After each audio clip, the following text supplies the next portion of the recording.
I was told that by a psychic that I knew, an intuitive person, that one of my main goals in life was going to be to develop discipline.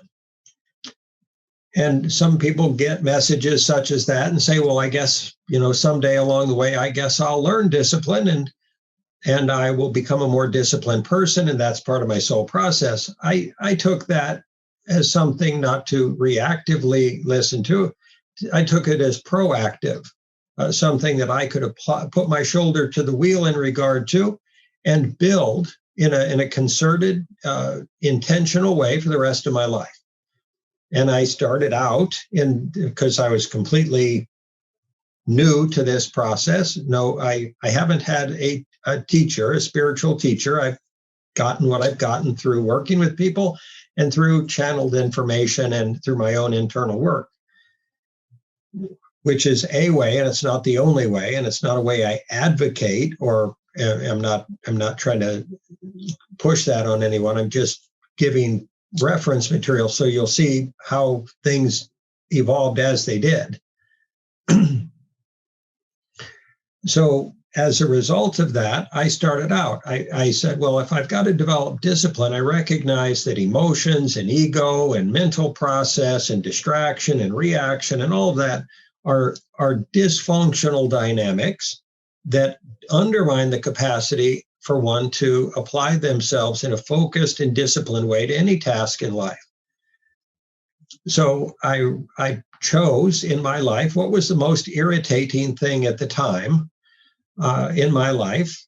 And I at that time, I drove a small, old and worn out sports car that had a convertible top, and it had no air conditioning. And I would be required to drive in the heat of the summer in bumper to bumper traffic to and from work.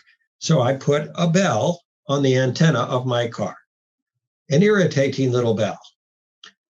And so that every time I stopped and started, that little bell rang.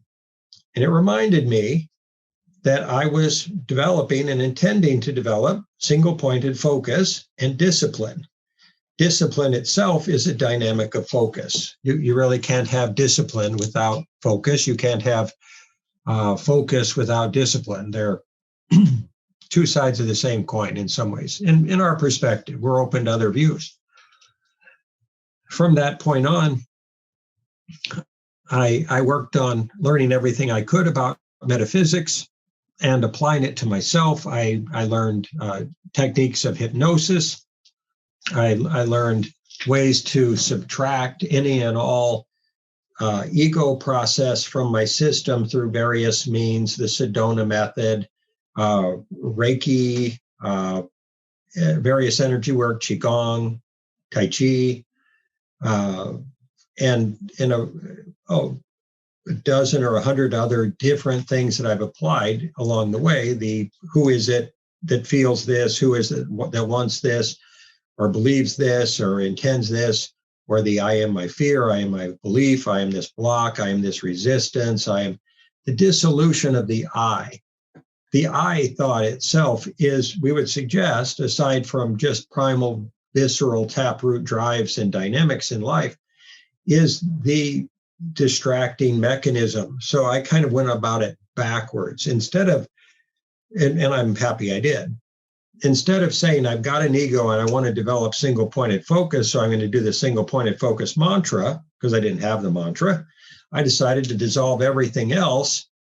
And what was left was just focus. And then for the last now 21 years of talking with people in facilitating them, in that process, the most important thing that I could ever do, that this consciousness could do, is listen to what they have to say, to listen to every nuance, to be able to be so internally quiet that I could hear a pin drop in their process. And so that I'd be aware of it so that I could facilitate it. So we could say that in that way, all of the people I facilitated have been excellent teachers to me, and that I have done my best to learn to be single-pointed focused and not unconsciously single-pointed focused. If someone were stepping on your toe with a heavy boot, you would be single-pointed focused on the pain, likely, most people would, on the pain in your foot. That doesn't mean that that would be a conscious chosen focus out of conscious, spiritually surrendered and aligned intention. So we would suggest that single-pointed focus is great as long as it's conscious and intentional and optimally in surrender to spirit.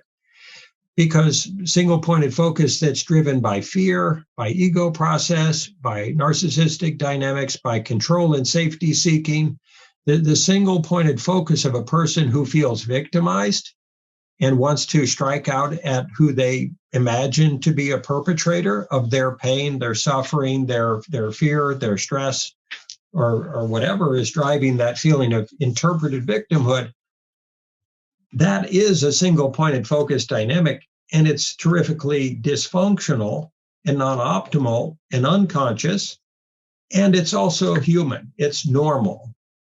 And most people have not been offered facilitation or a collaborative environment such as this in which they can express themselves freely and openly without fear of judgment, criticism, abandonment, punishment, hatred, victim, perpetrator, rescuer dynamics. And so this we could suggest in a way from a certain vantage point that the entire WSS process as a result, hopefully for everybody that's participative, will result in conscious, surrendered, God-aligned spirit focus, the discipline of that focus and that capacity. It offers a capacity. Am I making sense with the profundity of that last word? How can we help someone if we can't listen to them? How can we help them if we can't understand them?